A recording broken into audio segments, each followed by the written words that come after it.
working on some cooperative care foundations in preparation for his jags at the vet. I've dropped chicken all over the floor, she's going to eat. I was lying down, and then I'm bringing in the syringe, and at the moment it's just beginning.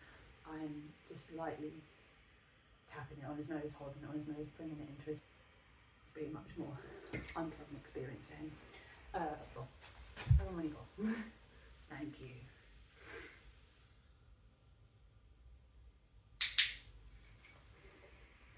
We've got some chicken here, he loves chicken. Don't know.